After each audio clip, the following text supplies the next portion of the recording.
They can all tribes now, Brian can't used to. Yeah, that's right. I was thinking something changed. Yeah, and, so. They got some Morning. Good thing, Logan's here. I was, there's all men's club here. I love it. Good morning. How are you? I haven't seen you in a while. Been here a while. So, now, my youngest has no interest in that. Good. And what he did math and school stuff. Yeah, he's a freshman, so. So do you ever hook up with, what is it Johnson or Johnston? Johnston, Bill, Bill Johnston, yeah. his son is right there up in Madison, right? And his sons are going to, or at least one is going to staff. I know. Dalton brought, Will in probably 2 days a week, because Dalton had to drive every day from out there. 'Cause Gotcha. we live right there, where Evans Ford or Battlefield, but we're at Evans Ford, we live about a mile off one time. So they would meet his sheets and he would bring them up. Gotcha. That's great. How'd you meet Joe? You know? Lacrosse. Ah. So when we were in youth, we would coach against each other, and my boys have played a little bit of travel with him. I have a now sophomore, and I have 2 juniors, Okay. and they're all Monticello now. I mean, we were trying to move, and we were trying to decide between either Monticello or Russian now, but the rules were the high school. All right. Yeah. Mind your feet. No, I don't have a seat. Hi. There's video right there. Big guy. You're not. We want to bring that chair Oh, out? no, I'm good. I'm just here. All right, we're, as promised, we're moving in a little bit different direction. And then next week, we'll move in another different direction. That's what Agent Health and Agents is all about. I think Keith and I were just talking about next Tuesday and Wednesday. He's going to do transaction desk training in here. Logan, just for you, we're doing this. See how special you are? Hold on, so. I'm sorry, I'm Logan. Nice to meet you. Tim is Brian. Nice back, yep.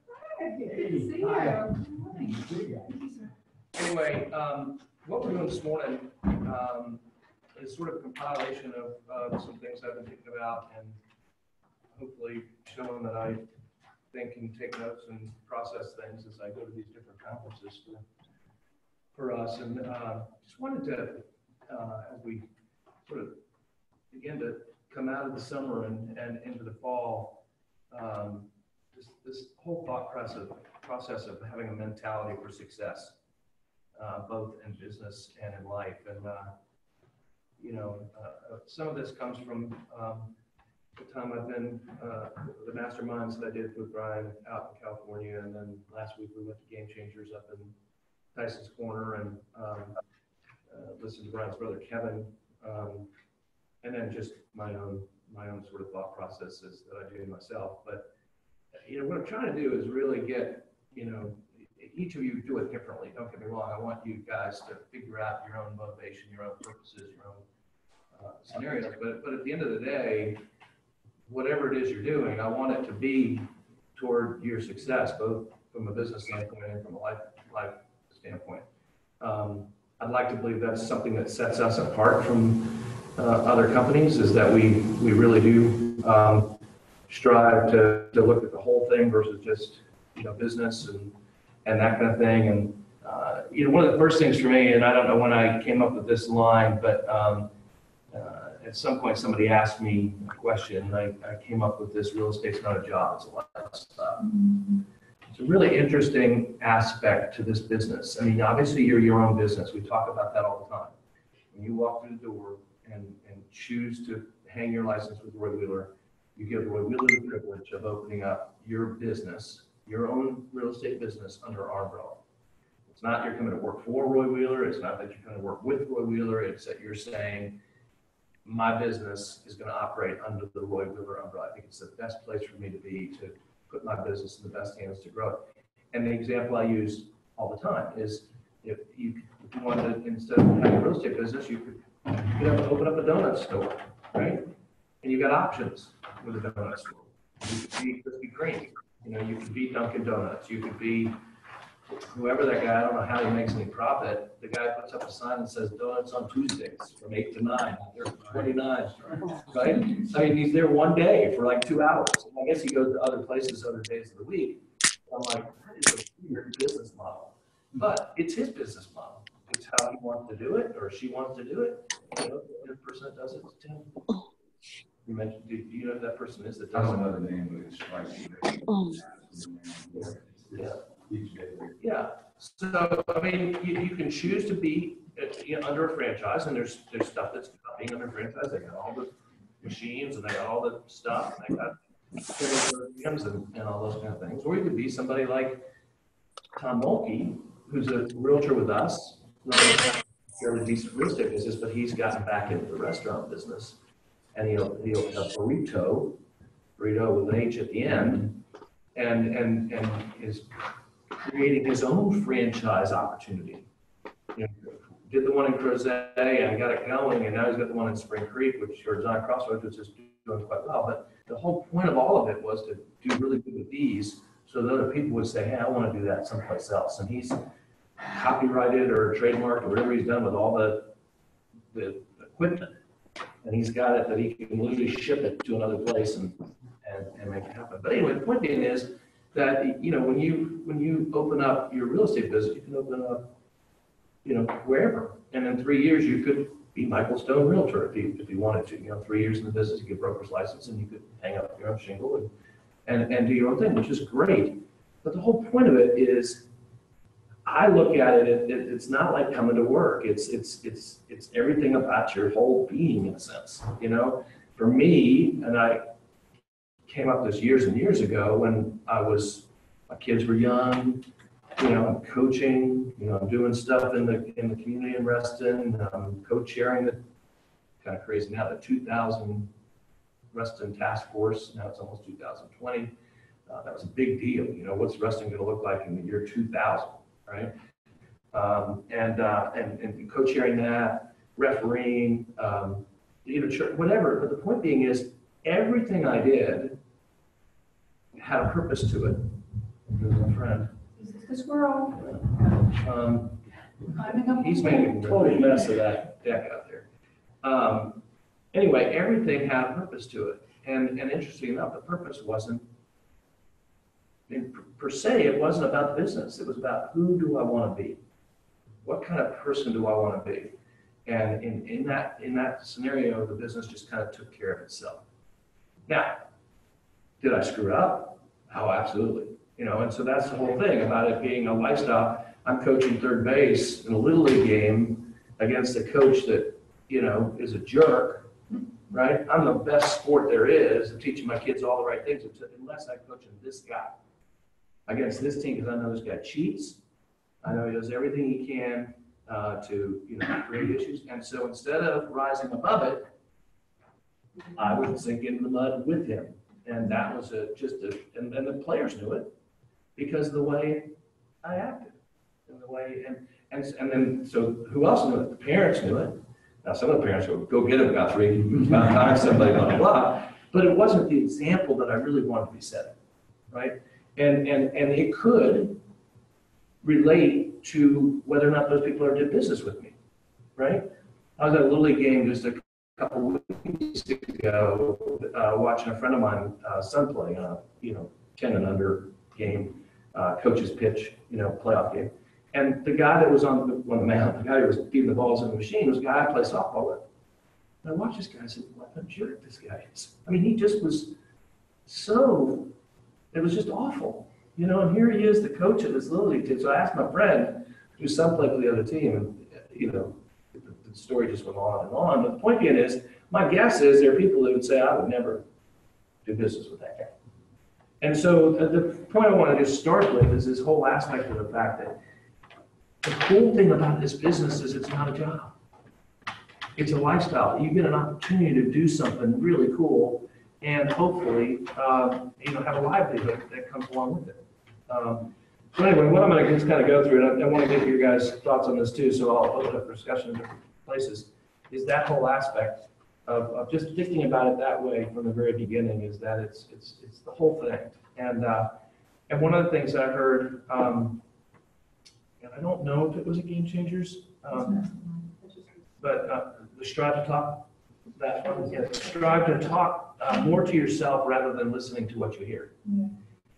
And I thought that was a really interesting thought process because you can listen to the lies. You can listen to the discouragement. You can listen to, I'm never going to be any good at this. You can listen to other people telling you're not going to do it, and you can listen. And some of you have heard me talk about this, and my sort of analogy or my example of this is 100 years ago, 100 years ago when the movie Animal House came out, I was doing young life work at Charlottesville High School, and I didn't know what Animal House was. I just had heard it was a good movie. So Dottie and I recently married, double dated with one of the guys that was, at Charlottesville, his girlfriend. And within about 15 minutes of this movie, I was like, oh my gosh, what in the world have we done? But we ended up hanging in there, we watched the movie, but there's the one scene where the woman is incapacitated and the guy is trying to decide whether or not he's gonna, take advantage of her. And the devil's on one shoulder and the angel's on the other, and the angel's saying, nah, the devil's but the point is, for me, when I close my eyes, that's the picture I think about in this situation. Am I gonna listen to the stuff that's gonna discourage me and get me down and say I can't do it or whatever? Or am I gonna speak to myself positive things? And whether it's positive affirmations for you, whether it's memorizing Bible passages that encourage you, whether you stick them up on the wall of your mirror, how do you do it? It doesn't matter to me, but I want you speaking positive, speaking into the thing. And because I really believe that the more that you fill yourself up with those positive thought processes, the less the negative things can be heard. And Tim, you've certainly seen this, for 100 years coaching. A particular kid who really believes in themselves, and instead of, Chelsea Shine, who was a really good basketball player here. If you read her blog, Broken to Bright, I think is the name of the blog. Really good. And she was a former basketball player. She married a baseball player there in South Korea now. He's playing for the South Korean Twins. They just had twins, interestingly enough. Brady and Max were born just a couple days ago, both healthy. I mean, they look like they're 3 weeks old. 6 pounds 11, 6 pounds 4 for twins. But she's a tall girl and carried the baby. But anyway, the point being is, when you read her blog, she started the blog, this one blog, by talking about this AAU coach who just made her feel like she couldn't do anything right, to the point that she really thought about giving up. And so this whole thing broke into bright, that she got to a place where she's so broken that ultimately she was able to figure it out and had a good career. Yeah. She struggled with that. Yeah. And it affected her. Even in college, right? Yeah. So the whole aspect of this doubt that we just have allowed to come into our lives, and I call it the DNA. I think we're all, our DNA, our psychological DNA gets formed very early on, and it really does shape in some ways the rest of your life. And if you don't kind of figure it out, for me, my DNA was I wanted my dad to be proud of me. My dad, retired 4-star Army officer. When I was growing up, he was never around, not because he didn't want to be, but because he was going where the military told him to go. That was leaving the house when he woke me up to go do the newspaper route, and coming home when I was going to bed so I'd get enough sleep so I could do the newspaper route the next morning. We had a gravel driveway, and I could hear him leaving in the mornings, and I could hear him coming back in the evenings. The gravel driveway was really great for us as kids because we could hear my parents coming in from bowling, and we could immediately move all the chairs back in the living room because we'd been playing knee football, and scrub up all the blood that was, and come up and stuff, so we get the house sort of neatly back in order. And we knew we had like a minute 20, from the first gravel to, having everything squared away. But the point being is, I just wanted his approval so much, and whether it was in sports or whether it was ever, to this day, it is part of my DNA. It's people pleasing, wanting people to be happy with me, wanting, whatever. And I know that in the in the dark places of my life, when I get discouraged, that's kind of where I go, right? And for me, my faith obviously has a lot to do with how I deal with that, and understand that for me, there's a higher power, and He's in control. But anyway, striving to talk more to yourself rather than listening to what you hear. As you hear that, do any of you do that in your lives now? And if you do, how do you do it? Not trying to put anyone in the spot. Don't feel like you have to say anything. I'm just curious. How do you make the positive exceed the negative? I journal every morning. You do. I do, and I can tell you, if I don't journal every morning, then my day, for whatever reason, goes away. If there even is a vision. I'll testify to that. Yeah, because it's like 5 minutes quiet. Yeah. Bobby, you were say something?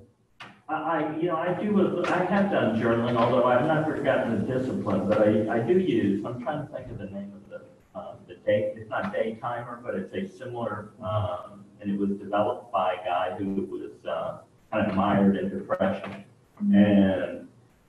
And so it's interesting in how it's organized, in that it forces you to find three to five things that are positive. It forces you to have an affirmation, not forces, it's just a blank affirmation.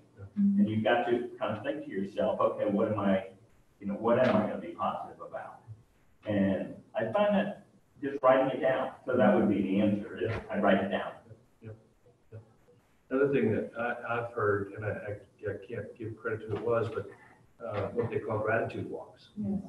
Yes. That you literally just go for a walk in the morning, and you walk as long as you're saying, I'm grateful, and if anything negative comes, you turn around and go home and get going. But, gratitude walk, whether it's individually or with your spouse or significant other, okay, what are we grateful for, And that experience, I don't want to dominate this, but I did have that. I had I lost a couple friends this week.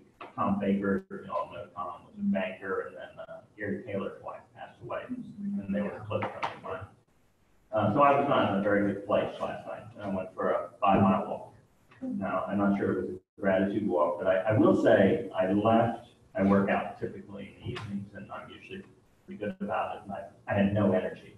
I started, and I just looked at my wife and I said, no, I'm just going to go for a walk. And I will say after an hour and a half, I feel a lot better.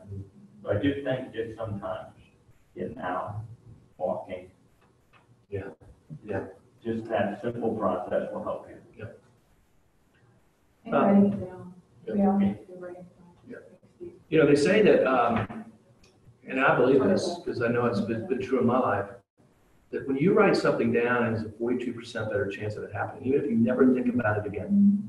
That's crazy. Yeah. I mean, that's just crazy, but I can promise you, I can tell you that it's happened in my life. I've written things down, and I've looked at them a year later, and I go, oh my gosh, this happened. I never gave it another thought. I wrote it down and just, whatever. Now, there are other things that I've written down, and I'm very diligent about, sort of checking it out to see how am I faring in getting there. And so leads to the next thing, the purpose, the reason for which someone exists or something is done, and that can be obviously a personal thing, but also from a business standpoint, what is your purpose? What is your reason for having a real estate business? And what is it that I'm trying to accomplish in it? Obviously, make money is one of them, but it doesn't have to be the only one. But I think the important thing is really understanding what that purpose is, and having opportunities to fine tune that into different things. The purpose should be greater than any challenges, which allows you to fight your way through any negative circumstances. I have a good friend, Todd Gonwer, who wrote a book called Lead for God's Sake, and it's a faith-based book, but it's a, but it's a world, you're really good, just get good stuff. And his whole aspect of this is, what is your why? Where's your heart? He talks about it's not what you do, it's not what you do, it's who you are. Right? I think that's really a cool thing. I'm a realtor, but ultimately that's not my identity. identity is where my heart is, and what my purpose for life is, and so I think, again, writing down, taking some time to just, sort of think about what is my purpose and what is my why as it relates to my business, or it relates personally to myself and my life. And I'll tell you, for me personally, it doesn't happen overnight. As I write things down, and I should probably put this on here, but I think all of us should have a mission statement, for our lives and for our business. What are we trying to accomplish? And literally write it down. I can tell you that for months I worked on that. I sort of wrote something up and had it there, and then I would read something and I'd add something to it, or I'd hear something and I'd add something to it, and ultimately I came up, with something that, I felt like worked for me. And it's a dynamic thing. It changes from time to time, but the core of it's the same, and that's to understand my brokenness, to understand that I'm imperfect, but with God's power, that I have the ability to serve others, and be somebody who is willing to be vulnerable and servant-hearted to help people along the way. Basically, is kind of what and it goes for my work, and it goes for who I am just as a person. So this whole aspect of what is your why, and just to sit down and just think about what are the things that get you up in the morning, what are the things that make you want to go for it, because there are some days, right? Just like last night, there are just some times that you just don't want it. You just don't want it. It's one of the reasons I park down this middle level, because there's some days I gotta walk up that hill going, okay, here we go. Into a new day. We're going to make the best of it. We're going to try to have an impact, positive impact on the people whose lives and paths we cross. And, anyway. So what is your why? The second thing, motivation. The desire of someone to take action in a particular and intentional way. Desire, I think, is the key word there, because if you don't desire, it's just not going to happen. What motivates you? How do you motivate yourself to do the things you need to do? In the business standpoint, I may not like to do some aspect of the business, but I got to have something that motivates me toward that, because it's going to get me to the end goal. Whether it's, I'd rather not be doing open houses on Sunday afternoons, but sure seems like their buyers coming into those open houses is a great way for me to meet people that I don't already know, which allows me to, we'll talk about later, adding people into our database and expanding our sphere of influence, never knowing who the next person we meet, what that's going to mean. It's kind of what I call the Monty Hall, let's make a deal sort of strategy of real estate. You never know what's behind curtain number 3 until you trade in the box, right? Thankfully, you don't have to go to the open houses dressed up like some crazy person so that Monty Hall picks you, or I don't even know who does Let's Make a Deal now. I think Monty Hall's dead, but there's somebody else that does it now. But anyway, you get dressed up in all these crazy costumes, trying to get them to pick you, and then they give you a little box, and you can keep your box, or I'll give you this $1,000, or if I don't take $1,000, you can have curtain number 3. Whatever the point, the real estate's the same way. We never know what that next person, how what that's going to unlock. Whatever the case may be. We talk about just being at it, diligent about it each and every day. And again, I can't remember where I heard this, heard it several times, but where I heard it most recently, is the whole aspect of pounding on a rock. And on that 100th strike of the rock breaks. And it wasn't the 100th one that broke it, it was the 99 before it, right? And so am I putting myself in a position to hit that rock every day? And for me personally, the analogy, and most of you will get this because you've been around Charlotte for a long time, I came here in 1971, did college, did my master's, did a lot of stuff at the university, so I was pretty well known, got involved in ministry with Young Life and worked in business. So in 1983, a lot of people knew me in Charlottesville, and I had a pretty good, sphere of influence. And then we made the decision to leave, and we went to Northern Virginia, and we went there so our kids would grow up on their grandparents, and went full time into real estate. 1983, got the opportunity to come back here in 2005 to do what I'm doing now. And I'm sitting in Sarge's, which unfortunately is no longer there. It's an empty dirt pile now, with David Sloan. In November of 2005, I took the job on November 15th, and David was a realtor here at that point. We're having breakfast, and I realized I knew somebody at every table. I'd been gone 22 years. But I knew somebody at every table, and they had a thing in the newspaper about me, so people were coming up and congratulating me. And blah, blah, blah. I went home that night and said to my wife, confession time, this is gonna be like taking candy from a baby. I mean, I just couldn't believe it. I've been gone for 22 years, and people were, I just thought, man, this is just gonna be so easy. We're just gonna build this company right back up, and blah, blah, blah. But what I didn't realize is there's the rock, and then there's the rock, right? And so the rock, Charlottesville, is pretty sociable. People are good people. They want to, hey, Bob, let me introduce you to Tim, that kind of thing. And so it doesn't take as long to chink away through that and for me to start having a relationship with Tim, whatever. But then inside that rock is the rock. Yep.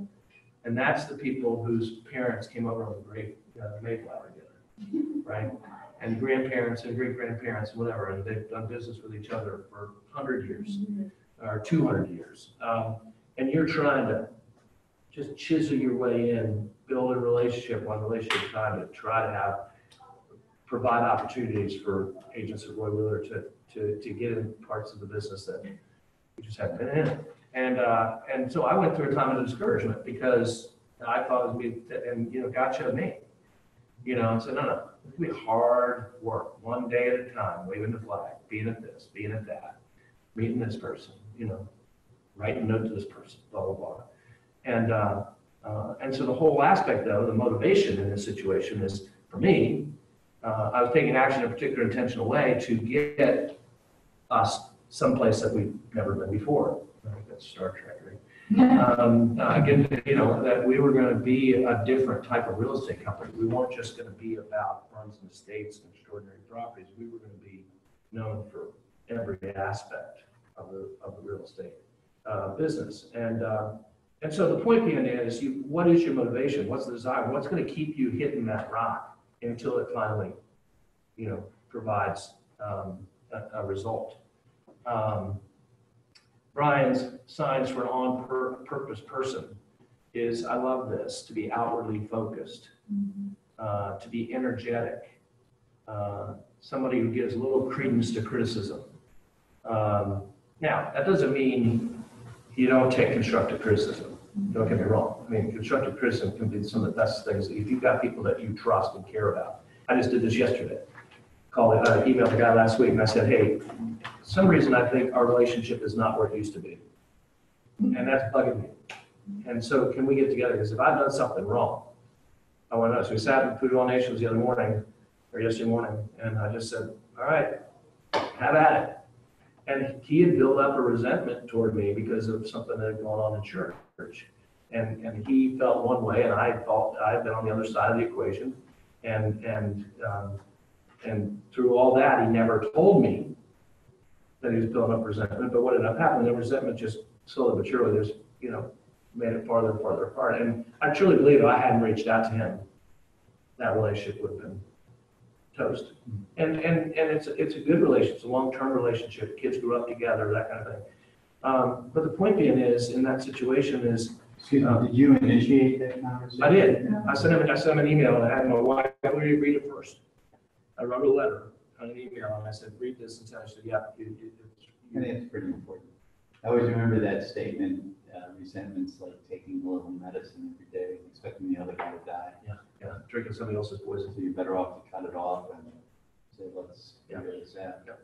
So, the point being is that I don't know what will happen from here, but I hope that it'll cause us to be back together, and I'll be intentional about trying to, make sure that I'm communicating that it's good.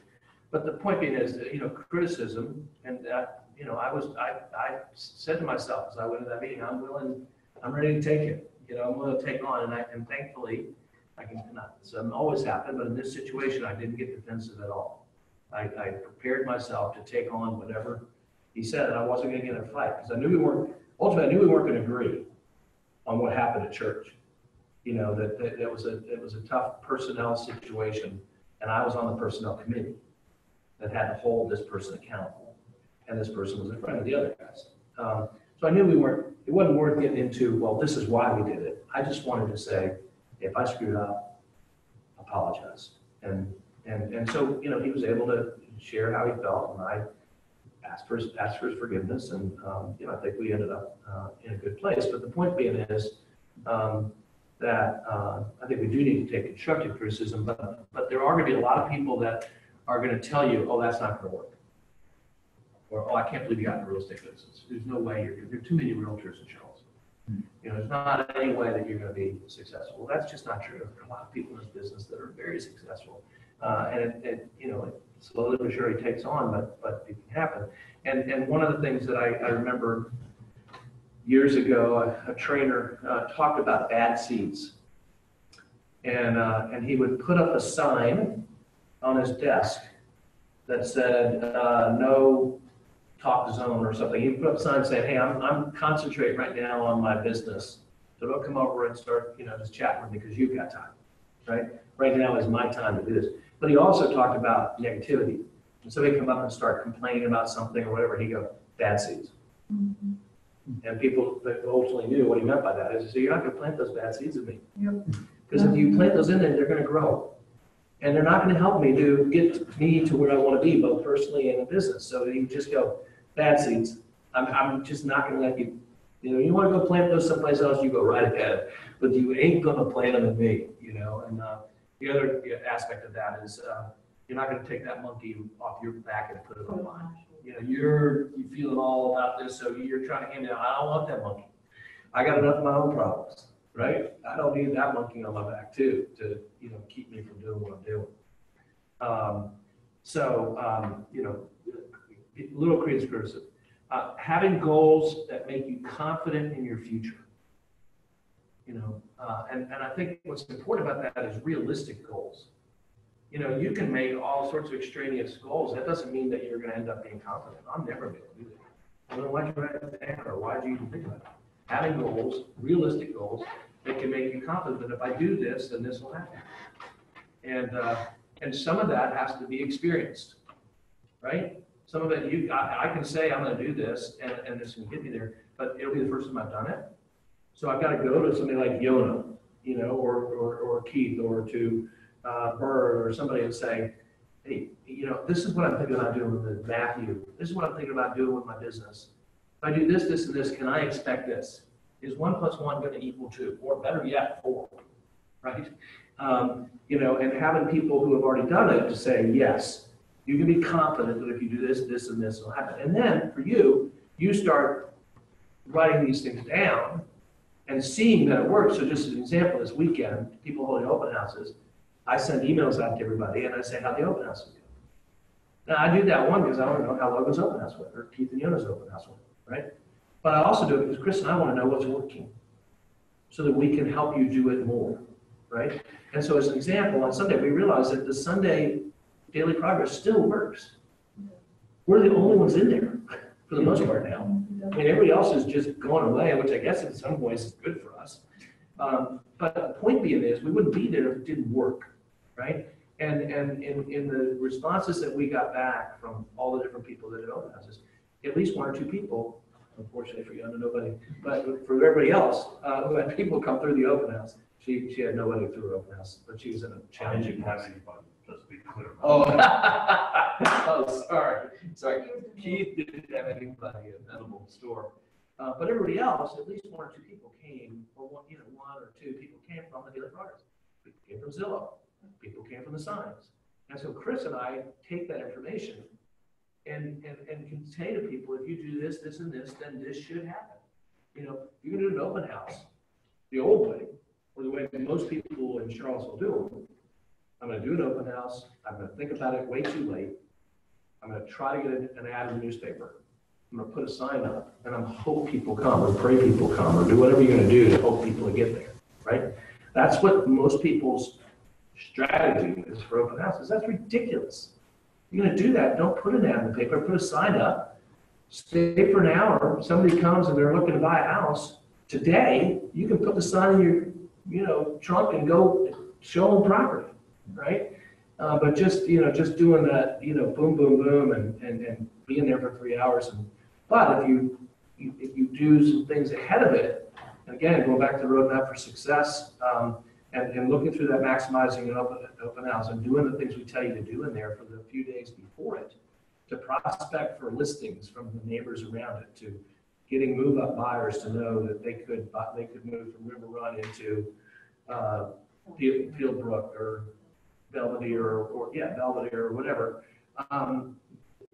There are all sorts of things that can come from that. Boom, boom, boom equals such and such. And what happens is, as you start doing those things and you make notes of them, you begin to see what works and what doesn't work, what you're good at and what you're not good at.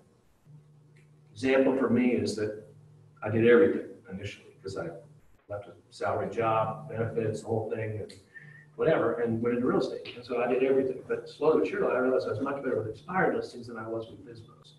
So slowly but surely, I got enough expired listings, or knew I was going to have enough expired listings, or knew I had enough saleable listings that I didn't have to do for sale by owners anymore. Now, somebody else could be the exact opposite.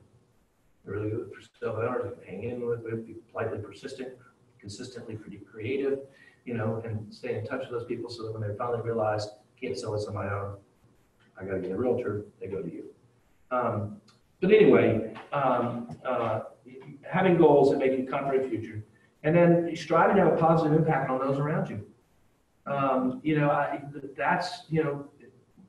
That should be, or could be, or I think should be an important part of us, is that what are we doing to be a positive impact around others? I mean, I literally had a sign, I don't even have to have it anymore, but I used to have a sign at my house, next to my phone in the office, and in my car that said, what are you going to do today to make a positive difference in the world?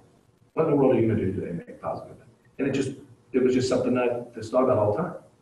And it caused me not to cut people off, not to get mad when people cut me off, because it was just a focus, and so very rarely do I get rankled, with traffic, because I just try to be positive and make it positive.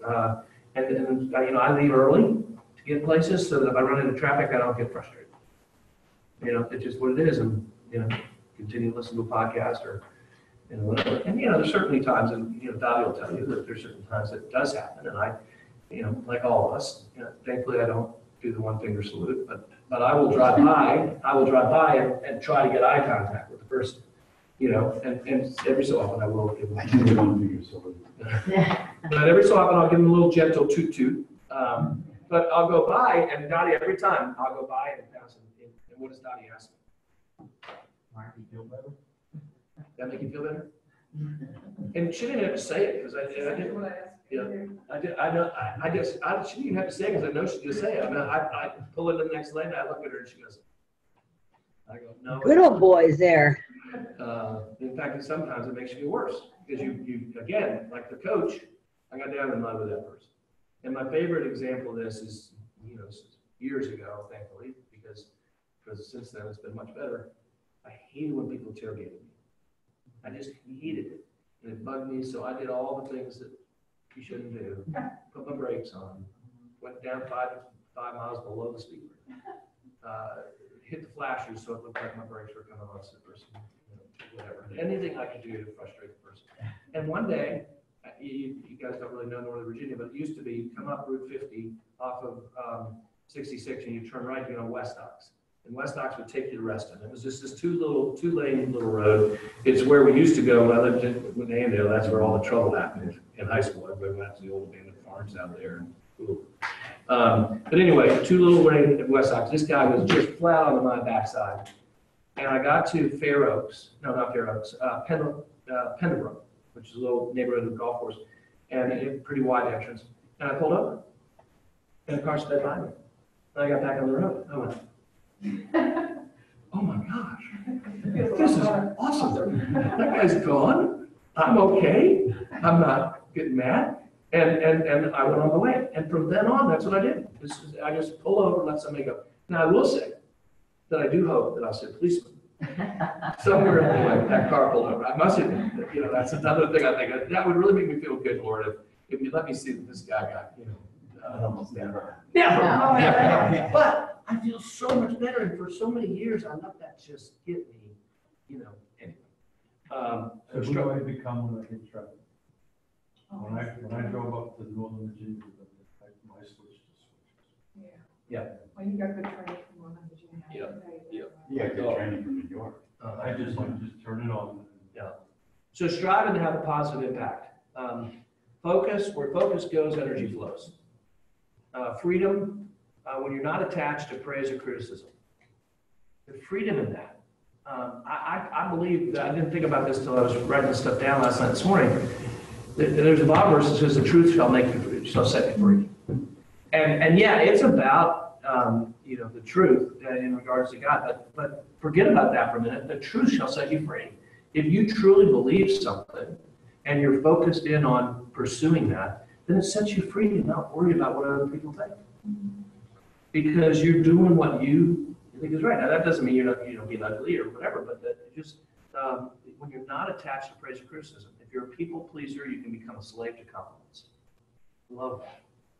And then this whole aspect of what do Mother Teresa, Dalai Lama, and Ronald Reagan have in common? They didn't need a compliment, but they were willing to accept them. Oh, really? Just a podcast, yes, it's exactly what you said. Yeah, so the point of all that, from a standpoint of, it's about humility too. And Tim, what's that quote of Tony's about? Humility isn't thinking less of yourself, it's thinking more of others, or Yes. is that what it is? I think that's a great line. It doesn't mean you can't be confident about the fact that you're good at something. Some people think of humility as this, whatever, and in some ways, that's worse than pride, this sort of self-defeating sort of thing. But what Tony Bennett talks about is this humility about not thinking less of yourself, but thinking more of others.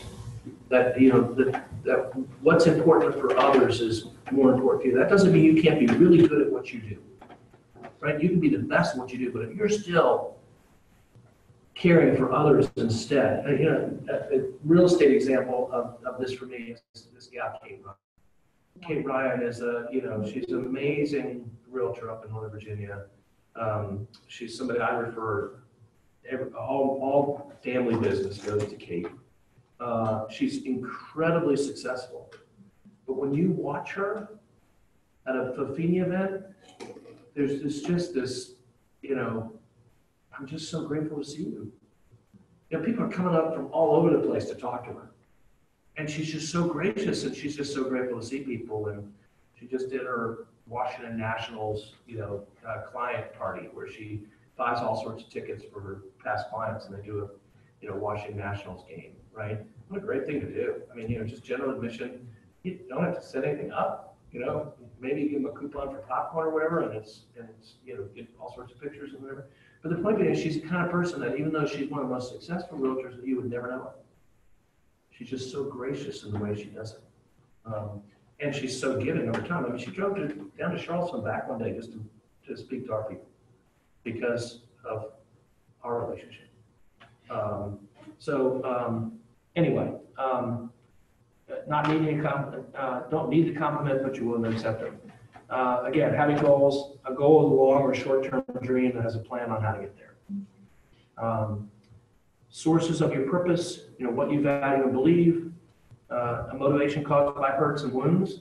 That can be a positive motivation. It also can be destructive motivation, right? Somebody may have hurt you and you may be motivated, I'm going to get that person back no matter what I do. Or somebody told me I'd never be good in this business, and they remember that as long as they're in the business. Pat Flynn, who some of you all know, Keith know, he's another guy I got him involved in Bavini 20 years ago. He was a realtor in my office up there. The only reason he was a realtor in my office is he was coming out of the University of Illinois as a young graduate, was real estate, some sort of major in real estate finance, whatever. Came to Northern Virginia and went to talk to a guy in Tyson's Corner. And the guy said, you're too young, you'll never make it in the business. Well, one of his agents heard him talking to him as he was leaving, and she said to him, can I have just a moment of your time? She said, yeah. He said, go talk to Michael Guthrie and Preston. I think he'd love to have you work with him. So he literally commuted from Old Town to Reston to be in my office, and ultimately ended up moving up there. But he is a incredibly successful realtor, not only from a business standpoint, but from a personal standpoint, the way he gives back to the community, blah, blah. But the point being is, he still says to this day that what Scott said to him motivates him, because he wants every time for when his picture's in the paper or whatever, that Scott sees it and sees this guy could have been in my company, and yet I told him that, whatever. So, caused by hurts and wounds that you've experienced, your purpose may be, causes you have or want to support. I mean, I think that's one of the things that I think is really important, is that what really does motivate you. For some people, it's not money, but it's that they want to start a foundation, or they want to, make sure their grandkids go to college, or they want to make a real difference in a nonprofit in their community, or whatever the case may be. The causes you have or want to support that and then syncing with your abilities and your attributes. When you start thinking about your purpose and who it is, what am I good at?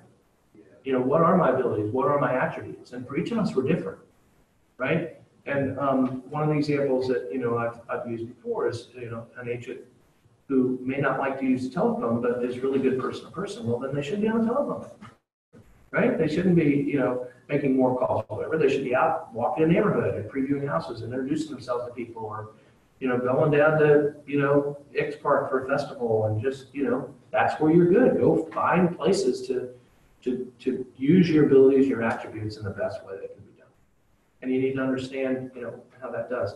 One step or a thing at a time. I think if there's one thing I think a lot of us, don't do well, it's that we get ahead of ourselves. And we forget it's one step, it's one activity at a time that builds on another, that builds on another, that builds on another. And some of you have heard that analogy about the starfish, where on the beach, there's starfish all over the place. The tide came in and left all these starfish on the beach, and if they don't get back in the water, they're gonna die. And there's a young kid that's throwing starfish back in the water. And this old guy, again, not to put a little credence to criticism, comes up and says to the kid, what are you doing? There are hundreds of these things. You're not gonna make a difference. How are you? And the little kid says, well, one starfish at a time. That starfish is gonna have a chance. This one's gonna have a chance. I may not get to all of them, but the more I do, the more chances I'm giving people. But I think it's the same thing about, I'll never be able to get to that place. I'll never be able to do that. Well, yeah, you can, but you got to start today. One step, one activity, one thing at a time, and build one on top of the other. What will it take once you've established your purpose to achieve success? And we're not going to spend time on it today, but I made a copy of this. This is something that some of you have seen called my 6 Ds. And it's something that came out of a talk I heard about 4 Ds. And again, I just got a thought process through it, thought about it, and I added 2 more Ds. And this just gives you kind of a, sort of more specific thought process in regards to kind of what I'm talking about today. Believing in yourself so you can energetically take a leap of faith, which will encourage others to join you on the journey. As you believe in yourself and take that leap and say, I'm going to do this. I mean, use Tim or Bob or any of you as an example, but, your announcements go out and you say, I've joined a Roy Wheeler, I've opened up a real estate business, that leap of faith, and then following up with that with a phone call and being energetic in saying why I'm doing this. And hey, I think I can really make a difference. I think I can really be the kind of realtor that people are looking for, but I need your help. Would you join me in this? Would you be a part of it? Anybody that's built teams in the past, it's what you're doing. You're trying to get people to buy into what it is that you are trying to do, and communicating that, hey, I'm doing this for my family, I'm doing this for my kids, but I'm also doing it for the community. I want to be in a position where I can really, give back to the community, and the more folks that I can work with, and the faster I can get this business up and running, the sooner I can really begin to make a significant difference and getting people to buy into, wow, I love that. I think that's great. Yeah, I want to help you, that kind of thing. Commit to tasks knowing you have the opportunity to live out your dreams. I mean, if you don't have those dreams and if you don't believe that you can get to them, then it's really hard to just take that first step. And, it goes back to the video I showed last week in the business meeting of and if you go back to the email from last week, there's a link to it, business meeting agenda. And it's a gal who's saying, this is me at the Greatest Show on Earth, that movie. But it was the production audition where they're trying to get the production people to give them money to make and Hugh Jackman's there. Anyway, the point of it is this gal's very insecure, got a great voice, but doesn't believe she has a great voice. Stands behind a podium, starts singing, but then all of a sudden she starts seeing people nodding at her and saying, and all of a sudden she pushes that podium aside. Builds up energy. Oh my gosh, it is unbelievable. And Hugh Jackman is just like off the chart over here on the side. First time she passes, he's just kind of sitting there eating out. Next time he's up. Yeah, you showed the video. Exactly. Fantastic. Yeah. So, but that's the point. I mean, for us, as we begin to have people encourage us and support us, and we start getting some wins, small ones right away, all of a sudden we begin to strut our stuff a little bit more and have an opportunity to make a difference. I love this. Are you going to affect or infect people? And that goes back to that bad seeds. You can be negative and you can really infect people. Do one thing that scares you every day. Be willing to get out of your comfort zone. I don't know what that is for you, but for me, I will tell you that even though I had success at it, I was still scared to death every morning that I got in my seat to make calls to expire listings because I'm a people pleaser. I don't want people to be negative. I don't want people to be mad at me. I don't want people blah, blah. And even though I could show that I had success at it and that it was helping my business, and the only thing that got me keep me going was because I knew it worked and because I knew it was going to help me get to where I wanted to go. And, it's true. Anything, working out, getting out of our comfort zone to, go do yoga or do this or do that if it's going to, make us better. Do something to get out of our comfort zone. And then finally, 5 qualities of a top producer. Written goals, have a system you believe in and are willing to follow. I talk all the time about building rapport, gaining credibility, showing people you care, and adding into that, having a system in place to show people you care. Because you can really care about people, but if you don't have a system in place to do it on a daily basis, those things fall through the cracks. Some of us are better at it than others, but a lot of us, are well-meaning and want to do something, but we just forget unless we've got a system in place that allows us not to forget. I watched a video the other day.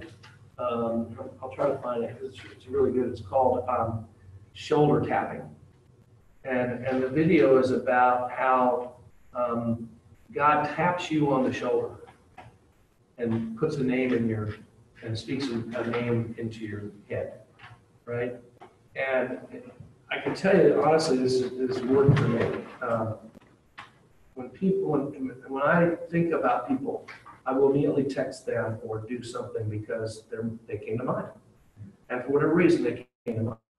I can't tell you why, they just did. I can tell you overwhelmingly, 60, 70% of the time that I do that, the person says to me, thank you for reaching out, I really needed to hear that. It's unbelievable. And it happened to me just yesterday. Going through some things, and I opened up a note I got from Jody Mills. And Jody Mills wrote this amazing note to me about the difference that I'm making in the community and how much she appreciates me. And she said, sometimes people just need to hear it. I'm like, oh my God. And, immediately sent her an email saying, Jody, you just don't know what that meant to me, that you took the time to do that. So this whole aspect of shoulder tapping, right? And in this place of having a system you believe in and following it, that you've got a system in place that your happy anniversary or wow, Tim, I know it's tough, with your child going away to college, and we're heading into the senior year in high school, You know, Yvonne, in her first few days of teaching elementary school, which I'm guessing has gone well so far. She's still there. Yeah. She's still there. She's still there. She's still there. Yeah. Heard unbelievable, you know, saw something on Facebook, again, being part of the conversation on Facebook. This morning, there was a post by a friend of mine whose daughter went to Covenant, graduated from Covenant. You would know her, Rachel Baltus. She, a year or two, anyway, she graduated. She's Drew and Jay's age. Anyway, graduated JMU. She's teaching in this classroom that she started in when she was a Covenant, fourth grade teacher. Covenant, and she's now teaching in the same classroom that she was in when she was a child. I think she's a mom's friend. I think Yvonne Is it? and her went to At JMU together in more classes Yeah, together. we're doing And, it. They're not, they still, one of the Gaffney boys dates her, Yeah. pretty seriously. I don't know him that well. I mean, I know him, but I don't know Jewish. I can't remember if it was Jay or I Drew. don't know one their of them. dating. Yeah, Rachel, yeah, and she's dating. I do know she's gonna get good at, motive. She's such a good. The mom is the headmaster, right? Yeah. Yeah, yeah. And So she's, that's, she's very, Yvonne and very her good. know each other, yeah, they went to school together.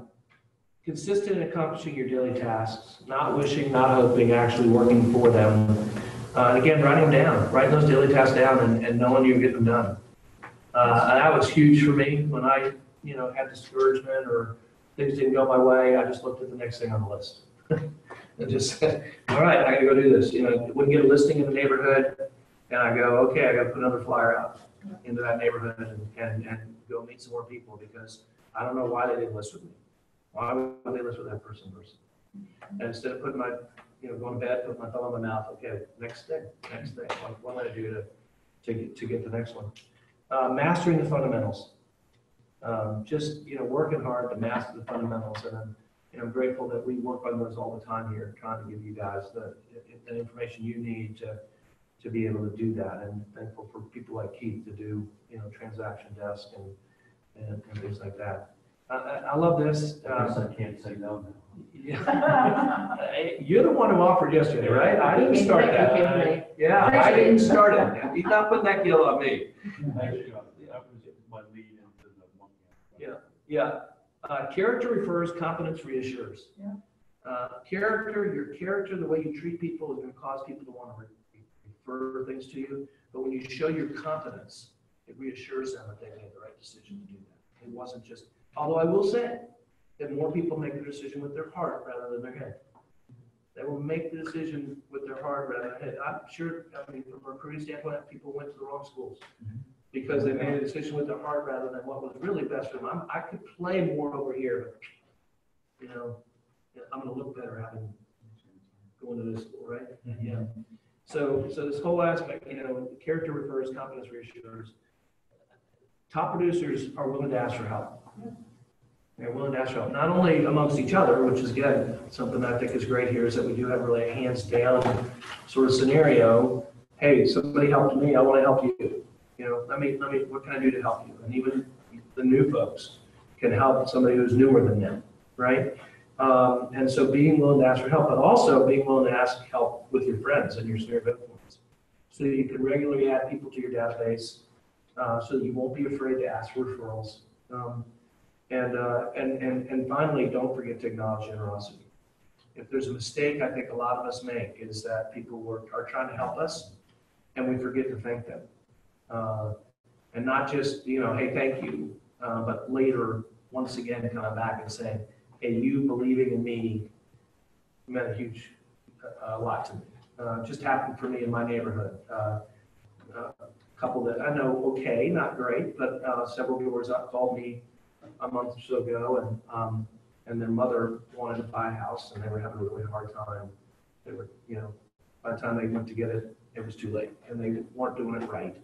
And so thankfully, John Green, who lives in the neighborhood, I was able to refer them because he lived right up the street from them, and said, I think John would be able to help you, and they just closed on a house in Branchlands. And the mother is ecstatic, the kids are ecstatic because mom's not living in the house anymore. And so obviously I thanked them, and then a couple days ago, about a week after, I wrote them a note and just said, I just want you to know how much it means to me that you trusted us enough to help your mom. And it doesn't have to be anything of value, and technically, we're not really supposed to give anything of value because it's a RESPA type of, quid pro quo. So if this, then that. But man, you're just amazed at how many people are, grateful just to get a note from you, and that you acknowledge the fact that, that you appreciated what they did. So anyway, I know I've just kind of thrown up all over you for an hour, but this is just some stuff that I think, if you can get your arms around this, it can really help you, really go out and be who you want to be in this business. And just leave you the fact that if you go about doing this business the right way, just a lot of neat things can happen. Not just with other realtors, in the reputation that you create, but also just in the community where they see you, making a difference in your own way, because full circle, it's not a job, it's a lifestyle. Everything I do, I truly believe this, everything I do can point back to being a realtor. Whether I'm coaching, whether I'm in community stuff, whether I'm church or whatever, all those things can come back to people seeing how you live your life and knowing that you're trying to do it the right way, and them saying, hey, this is a guy I really want to help. This is a guy I really want to be in the same boat with. The hard thing is, and I'll leave you with this, the hard thing is that you go back to listening versus speaking into yourself. You can listen to the fact that, the only reason you're doing that is to do business. You're not really doing it because you're a good person. You're not really doing that because you want to get back. You're doing it because it's good business practice. Well, the interesting thing is, it is good business practice, and very few people do it well. But it's not. It's where my heart is. It's where my why is, right? And if I know who I am versus what I do, then I don't have to listen to those people saying, you're only doing that because of this. Because I know sincerely, I want what's best for each one of you guys. I want what's best for the rest of the company. I want what's best for my family. I want what's for FCA. I want what's best for Abundant Life. And that's why I, put my time into those places. And if other things come back through it, it's icing on the cake. So, Thank you. yeah. Just Thank you. I just listened to the podcast. Which one was it? This is the newest one that just came out. Okay. This is directly from. Is it the one you texted us yesterday? No, that was the one from previous week. The one that I listened to this morning was from the mastermind you went to. Okay. This is all the fee. And so I guess my question, and I'm not a plant. This is not an advertisement, but you've talked in here, mission statement, goal setting. Is Buffini, will that help you with that? Absolutely. Because this is not a Buffini discussion this morning, right? This is, hey, I will say, these are things that I've always struggled with as a business person, is the kind of the longer term, the fuzzier parts of mission statements. And I can be pretty good at tactics in from point A to point B, but deciding on whether point B is the right one is not always easy for me. Right, yeah. And so what I would tell you is that this is 35 years of doing this. This is literally from the very beginning of me getting into the real estate business. It was a business I could do my way. And if I did it well, I could have success. And if I didn't have success, well, it was my own fault. It wasn't anybody else's fault. And so I could do it my way.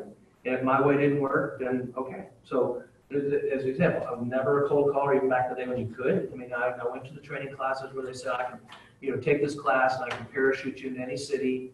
And by the time you finish the first roll of quarters, you'll be back in business. So of course that was before cell phones, because you're in a payphone, right? Calls, and the statistics said that if you were good enough at it, after 20 calls, you should have somebody that you can do business with, right? And you got this from the finance side too, the lending side. But the point of the very first part of the business, it was, this is a business that I can help people, and I can also make a good living. The biggest decision people make is buying a house, for most everybody, is buying a house. And the next one's bigger because it's usually more expensive. And so I had done sales before. It didn't do anything for me, but when I got in the real estate business, I realized I could really, truly make a difference in people's lives with one of the most important things that they have, and that's where they live, right? And, but it had to be about serving others for me, even back then. And so, this is about the things that I've learned over the years that I just think work from a standpoint of getting me past the challenges of the circumstances and the losses, the disappointments, the things that I thought were going to go a certain way that don't go that way. And me going home at night and saying to Dottie, hey, that thing I thought was going to go this way didn't go that way. And she asked me, what would you have done differently? Is there anything you would have done differently? And if I say no, then she says, well, then the outcome is the outcome. I mean, it wasn't meant to be. And it was so huge for me. And I, another conversation at some point, totally wrapped around in the axle on that for a couple of years, just allowing stuff to just get to me. And I finally just realized, if I live my life the way I'm supposed to live it, if I treat people the way I'm supposed to treat them, even if I know, you remember that the TV show Early Edition? The guy who had the cat that brought the newspaper and it told him what was going to happen the next day or something, so he was always ahead of fires and train wrecks and things like that.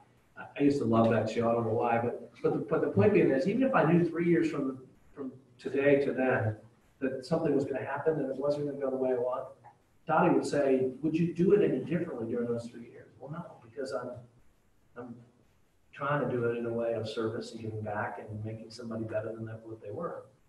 So I think the thing, going back to what you said, I think the mission statements and those kind of things, I think you have to have those to be good at the tactics. Will Buffini help you develop? Absolutely. That was really my question. Yeah. So Did that process? I know I can talk about this much process. better than I can, but Buffini talks about the three-legged stool. CFO, COO, CEO. And it talks about the whole deal, not just the business, but life deal. I always forget some of the circles, but financial, spiritual, family, oh gosh. Well, not to interrupt you, but this stuff gets overwhelming, right? I mean, just in some economy, just the handouts, right? You're overwhelmed as a new agent. And what I'm asking is, will Buffini walk you through that in really a very organic way? Balance. And We'll talk about balance, maybe not being balanced, but learning how to balance. And so these 5 circles, if you get totally involved in your family, which is technically is not a bad thing, right? The other 4 circles have to shrink. If you get all about your business, the other 4 circles have to shrink, right? And so what he will do is talk about the balance. But the other thing in regards to the peak producer aspect of it that we're going to go into in the fall is accountability. You're going to learn the things, and then you're going to be with people who are trying to do those same things, and you're going to come back the next week and go, that didn't work. Or, man, I didn't make trouble with that. Or, and the accountability, okay, I said I was going to do this week, guess what, I didn't do it. Or I did it this week, and oh my gosh, look what happened, go ahead. It's spiritual, personal, and financial. Right, yeah. So, I mean, you guys been, some of you have been through it. Does it answer what he's asking? Yeah, I think that's very well. Okay. All right. Two things. Yes. So next Tuesday, Wednesday, I'll do the transactions. That's from 9:30 to 10:30. Logan, if you wouldn't mind reaching out to all the new agents, maybe we'll do a text group. I find that works better. And I'll put it out as well. I'm gonna put out the September calendar, so I'll be on there. And Yona and I will also bring it back up again on Thursday when we do the peak producer preview as You well. say you're doing that Tuesday and Wednesday? That'll take the place of this meeting. Yes. Next week. Yeah. You'll be in this time. I will be here. Good. Thank you. Thank you, guys. Thank you. You're back from Alabama. Say that again. Have you written a business plan? How are you gonna run this business? Have I? No.